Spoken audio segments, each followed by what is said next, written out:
Contrastes con Mixi Cordero. Bien, pues vamos a analizar a detalle esta parte, la diferencia en los discursos o la discrepancia, más allá de la diferencia, la discrepancia en los discursos, quienes están a favor de la reforma eléctrica, quienes están en contra de la reforma eléctrica. Argumentos hay a favor y en contra. Aquí lo importante es que con base en la información que usted recibe a través de Mega Noticias pueda formarse una opinión propia y saque usted sus propias conclusiones. Y para eso es la voz de los expertos. Y por eso tengo el gusto de saludar esta tarde aquí en Mega Noticias a Víctor Ramírez, vocero de la plataforma México Clima y Energía. Víctor, qué gusto poder saludarte y verte esta tarde. ¿Cómo te va? Hola, muy buenas tardes. El gusto es mío de poder platicar contigo y con tu auditorio. Muy buenas tardes. La pregunta, Víctor, hace un momento mi compañero Alberto García decía la pregunta de los 15,000 kilowatts, bueno, pues yo diría de los megawatts. ¿Podremos realmente disfrutar de tarifas más bajas de energía eléctrica con la reforma tal y como está propuesta? Bueno, yo quiero iniciar diciendo más o menos lo mismo que dijo Gonzalo, que hace un rato escuchaba su declaración. La iniciativa en ningún momento habla de bajar las tarifas eléctricas.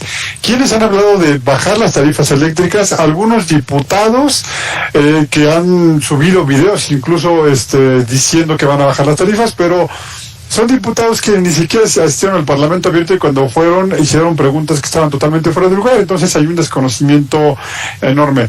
Primero, el texto de la iniciativa jamás habla de bajar tarifas. Segundo, las propias declaraciones del director general de CFE, y algunas las ha hecho en redes sociales, son de que van a hacer que la industria pague más que los hogares. Esto en ningún momento significa que vayamos a pagar menos por energía eléctrica. Y ahora me voy a la última parte. La CFE, para vendernos a nosotros energía, CFE Suministro Básico, le compra a generadores, tanto de CFE como privados.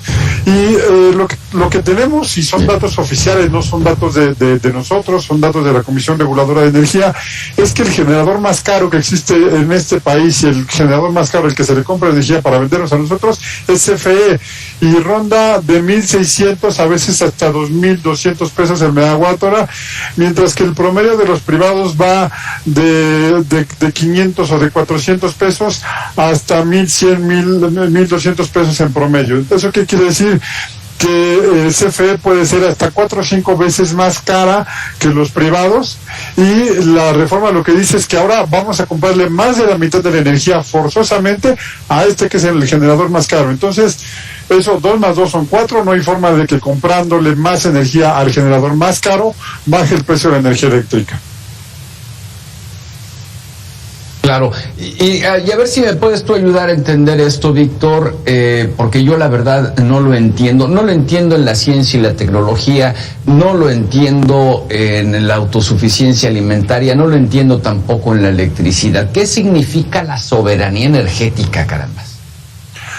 Bueno, lo que quieren decir ellos es que no dependamos de otros países o de recursos de otros países para generar nuestra energía y por lo tanto pues digamos que seamos autosuficientes.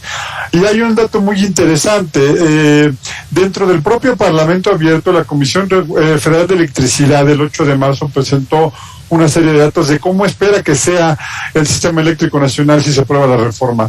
Y ellos plantean que un poquito más de 40,000 gigawatts hora que generarían con ciclos combinados, si se aprueba la reforma en 2024, prevén generar 102,000 gigawatts hora. Esto significa que es más que duplicar, es casi triplicar la cantidad de energía eléctrica que se recibe de ciclos combinados de la CFE. ¿Por qué traigo este dato a colación? Porque los ciclos combinados generan energía eléctrica con gas natural como combustible base. Y el 70% del gas natural que consume este país viene del extranjero y no hay forma en 3 años de incrementar aumentar o de duplicar o de triplicar la cantidad de gas natural que se produce en el país. Entonces, la reforma, al menos en los números que la propia Comisión Federal de Electricidad plantea, no abona de ninguna forma a la soberanía energética y parece ser que solamente fue un asunto de discurso. En los hechos se va a incrementar la dependencia de combustibles, principalmente de gas natural, proveniente de Texas, ¿no? Claro, y es ahí donde entonces entra en la parte ambiental, la parte del Tratado de Libre Comercio y demás, porque incluso Víctor, durante todo el sexenio de Enrique Peña, yo recuerdo que se decía, no ha subido un peso la electricidad del 99% de la población. A mí se me hace un discurso un poco, engañoso, porque nos hablan de el primer segmento que se nos cobra a los ciudadanos en el consumo de energía eléctrica, pero si nos vamos, una vez que empezamos a brincar esos escalones, pues ahí estamos hablando sí de un incremento real, ¿no? Creo que tenemos que hablar de cómo están establecidas las tarifas y sobre todo las tarifas domésticas. Hay un mito en México, o un mito que surgió a partir de esta discusión, y es que se están encareciendo las tarifas. Las tarifas de energía eléctrica, a partir del 28 de diciembre de 2018, las pone el Ejecutivo y se van incrementando de acuerdo a la inflación. Y eso no va a tener nada que ver con si se incrementa el costo de los combustibles, si se incrementa el costo de la tecnología. No tiene nada que ver. Es un decreto que emitió la Secretaría de Hacienda y mes con mes va a ir incrementándose la tarifa de energía eléctrica de acuerdo a la inflación, aunque pase lo que pase. Entonces, ¿qué es lo que buscaba la reforma de 2013? Generar un mercado competitivo, que llegaran empresas que ofrecieran energía a costos más competitivos, más económicos que CFE. Se logró, sin embargo, eso no se ha reflejado en las tarifas en buena medida porque la aplicación de la reforma se paró a partir de diciembre de 2018. Hay muchos proyectos que no se han permitido su entrada en operación y eso pues finalmente lo que hace es que si no tienes nuevos proyectos con generación más barata no puedes bajar las tarifas, ¿no? Pero las tarifas domésticas en este momento, insisto, no tienen absolutamente nada que ver con los costos de la generación. El costo del gas ha bajado, han entrado muchas generadoras renovables y el costo se va a mantener ahí porque no está ligado en este momento al mercado eléctrico o a los costos reales de generación. Me gustaría abordar contigo el tema de las empresas extranjeras, sobre todo los ataques a estas empresas extranjeras, los casos de corrupción, pero tengo que hacer una pausa. ¿Me aguantas un momento? Y regresamos, es breve. Aquí estamos, sin lugar a dudas.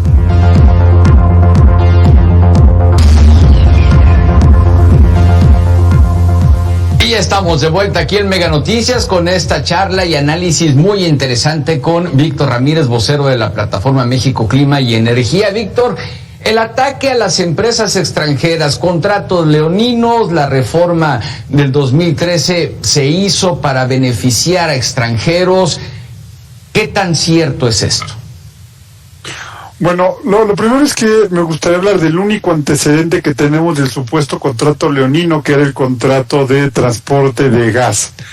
El contrato de transporte de gas que terminó prolongándose y de hecho terminó haciendo que pagáramos más los mexicanos al final del periodo de contrato que lo que originalmente tenía el contrato y obligándonos a estar pagando durante unos 10 años más. Entonces, no creo que haya un contrato leonino. De hecho, quienes han estudiado mucho los contratos de transporte de gas natural veían que era un contrato que beneficiaba mucho a Comisión Federal de Electricidad, pero fue más bien un asunto ideológico y creo que un intento de golpe de poder que vamos a terminar pagando todos, ¿no?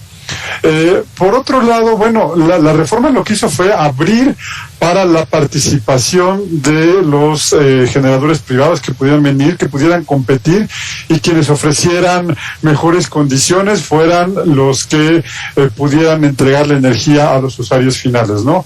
Y pues si eso, si competir por darnos un mejor servicio es dar un beneficio, probablemente sean beneficiados, ¿no? Claro, entonces, ¿por qué, Víctor, si desde la aprobación de la reforma todavía actual a la fecha ¿Por qué los mexicanos no vemos, a final de cuentas, un beneficio en nuestros recibos de energía eléctrica? Porque cada bimestre, los que recibimos el recibo cada 2 meses o cada mes en las entidades federativas donde así lo hacen, pues seguimos pagando una luz muy cara para, sobre todo en comparación en distintas entidades del país, ¿no? Uno pudiera creer, por ejemplo, aquí en el puerto de Veracruz, por tener el estado de la planta nucleoeléctrica de Laguna Verde, deberíamos poder pagar menos luz que otras entidades federativas donde no tienen generación de energía, sino nada más consumen. ¿Cómo poder entender esto?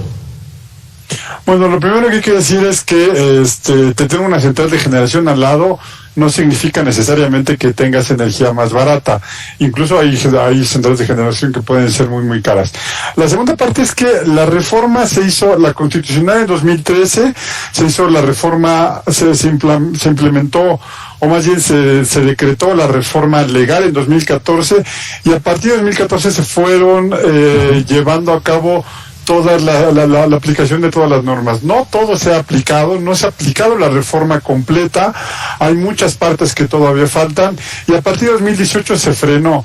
No hay competencia a partir de 2018, no se permite la entrada de nuevos generadores, no se permiten nuevas ofertas. ¿Y por qué no se permiten? Para mantener la operación de CFE lo más arriba posible, y eso lo que termina traduciendo,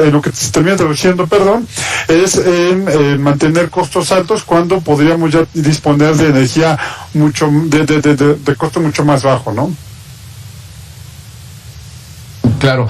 En cuanto al tema de las tarifas y cómo se calcula la tarifa, los horarios de verano, hay que recordar, hago el paréntesis, ¿no? El próximo domingo 3 de abril tendremos nuevamente en nuestro país el cambio horario de verano. Dicen que las tarifas bajan, que es beneficio para el país, que es beneficio para la sociedad, que realmente pudiese llegar a sonar a mito, ¿no? Porque realmente la población no vemos pues el beneficio de esto.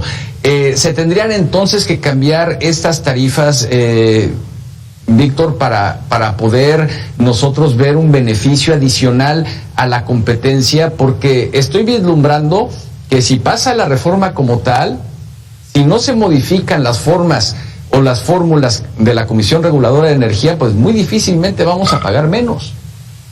A ver, primero que nada hay que ser muy claros en qué es lo que sucede con las tarifas domésticas en México. Como te decía, las tarifas domésticas no dependen absolutamente de los costos de la energía ni de los insumos. Sin embargo, hay que decir que el 90 o más del 90% de los hogares mexicanos estamos en tarifa subsidiada. Por ahí el 98% estamos en tarifa subsidiada. ¿Esto qué significa? Que no pagamos realmente lo que cuesta llevar la energía hasta nuestros hogares y pagamos solamente una pequeña fracción. El gobierno lo que hace es aplicar un subsidio de alrededor de 73,000 millones de pesos este año para subsanar un poco las cuentas de CFE, pero no estamos pagando los costos reales. ¿Dónde sí pagamos los costos reales de la energía? Lo pagamos la industria, los comercios, ellos sí que pagan costos reales de la energía, y ellos han visto, algunos de ellos podrían ver un beneficio en la baja en el costo de la energía. Los hogares difícilmente, porque insisto, sí hay un asunto de subsidio, pero lo que abrió la puerta, la reforma es que pudiéramos haber pequeños generadores que entregáramos energía a costos más baratos, poniendo, por ejemplo, paneles solares en los techos, ¿no? Uh-huh. ¿Qué tanto nos beneficia eso, Víctor? O déjame replanteo la pregunta. Si yo tengo paneles solares en mi casa y autorizan la reforma eléctrica, pasa la reforma eléctrica, ese movimiento constitucional, ¿podrá quitármelo la Comisión Federal de Electricidad? Muy buena pregunta. Lo primero es que la reforma está mal escrita, y la propia Secretaría de Energía aceptó que ellos están a favor de generación distribuida, así se llama esta modalidad de usar los paneles solares en los techos, y que si hay dudas que entonces se meta un artículo transitorio, pero ellos dicen, y la propia iniciativa dice que quieren impulsar la generación distribuida. El problema es que fue muy mal redactada, y no es exageración, fue muy, muy mal redactada, y pues como está en estos momentos afectaría a generación distribuida. Sin embargo, Parece que que no va a aprobarse la reforma, o al menos eso dicen ahora la mayoría en la Cámara, pero pues insisto, la propia Secretaría de Energía pidió una corrección o agregar un artículo transitorio en el que diga que no se va a afectar a la generación distribuida. Claro.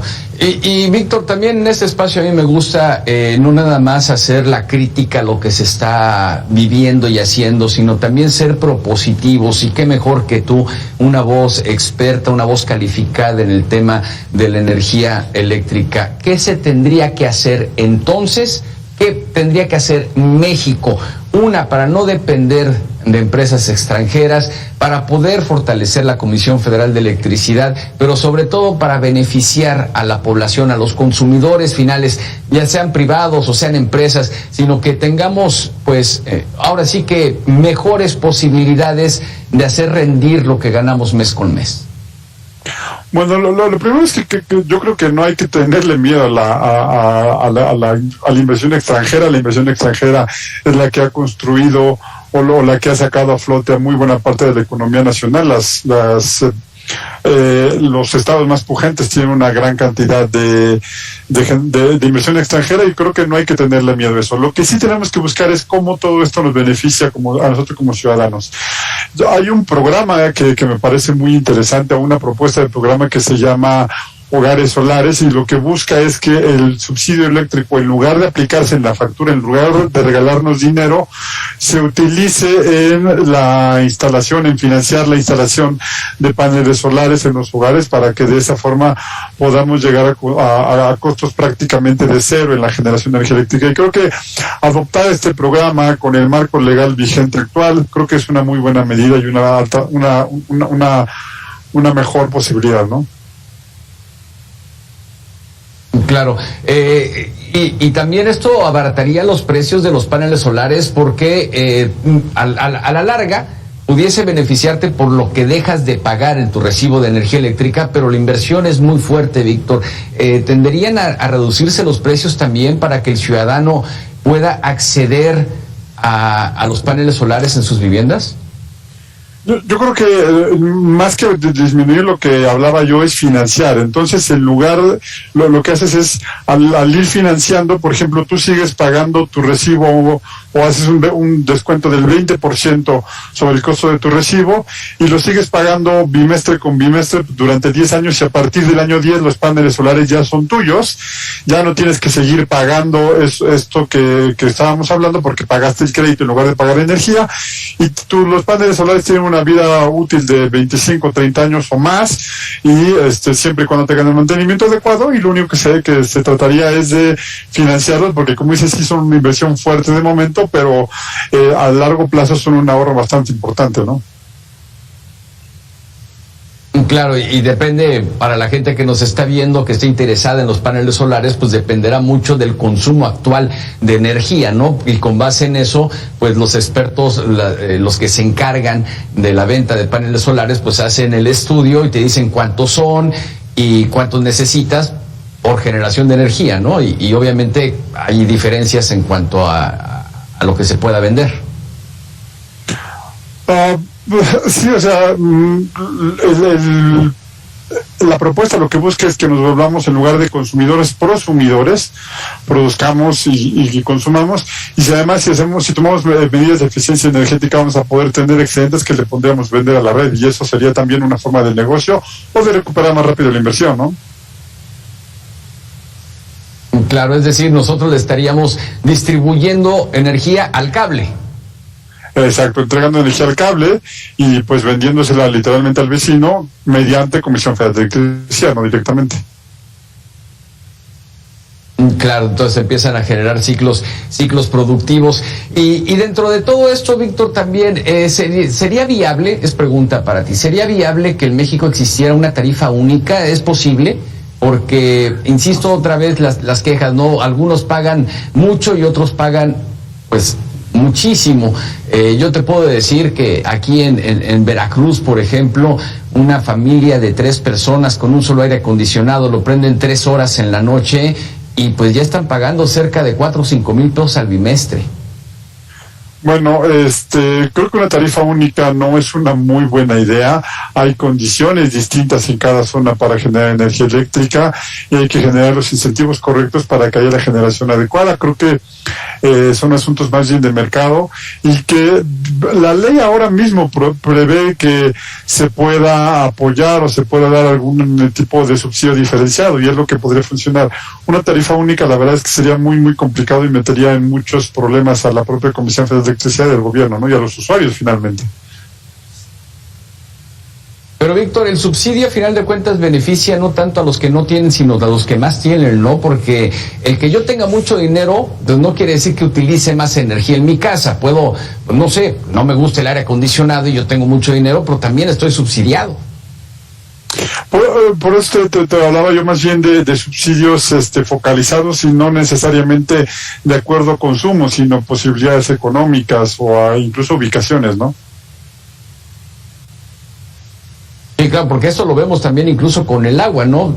¿Cuántos metros cuadrados tiene tu casa y te cobran una tarifa independientemente que pueda vivir una sola persona y no consuma más? Que eso también aquí parte de lo importante. Entonces, para ir concluyendo, Víctor, en este tema, ¿consideras que la reforma independiente, más allá del tema político, va a pasar o no va a pasar? Yo espero que no suceda, que no pase, metería en muchos conflictos al país, en problemas económicos, en problemas bilaterales, y pues bueno, espero que ahí quede, ¿no? Claro. Si se queda tal y como está, ¿qué le tendríamos que modificar a la ley actual, aparte de poderla implementar al 100%? Nos acabas de explicar que no se ha implementado todavía al 100%, está detenida, pero vamos a irnos un poco al futuro. ¿Se queda tal y como está? ¿Qué se tendría que mejorar? ¿Cuál es esa propuesta? Los diputados, si es que llegan a escuchar o abrir los oídos, porque incluso ya dijeron, no, que no importa los foros, van porque van. Pues si no se aprueba, yo creo que lo que hay que hacer es seguir apostando, seguir buscando inversiones que vinieran. Tal vez había algunos cambios muy ligeros que hacer, son cambios muy técnicos, como por ejemplo sobre los certificados de energía limpia y algunas propuestas de cambios, o sobre autoabastecimientos, y merecen un programa aparte para explicarlos, pero yo creo que aplicar el marco jurídico vigente creo que es lo mejor que se puede hacer en este momento. Y terminar de aplicarlo, porque insisto, solamente se ha aplicado por ahí el 70-80%. Faltan cosas que son trascendentales, que haya más competencia, por ejemplo, que no solamente CFE pueda vendernos a los hogares, sino que haya más empresas, puede ser importante. Claro, ¿no? Y a final de cuentas que uno tome la decisión de a quién le quiere comprar con base en el precio y desde luego que en el servicio. Víctor, como siempre, un gusto poder escuchar tu análisis. Muchas gracias por estar con nosotros esta tarde aquí en Mega Noticias. Te mando un fuerte abrazo. Muchísimas gracias y nuevamente saludos al auditorio. Un placer platicar contigo. Gracias, el placer es todo nuestro. Desde luego, Víctor Ramírez, vocero de la plataforma México Clima y Energía. Nosotros hacemos una pausa aquí en Mega Noticias. Soy Eduardo Manzanera Retana. Yo regreso con ustedes.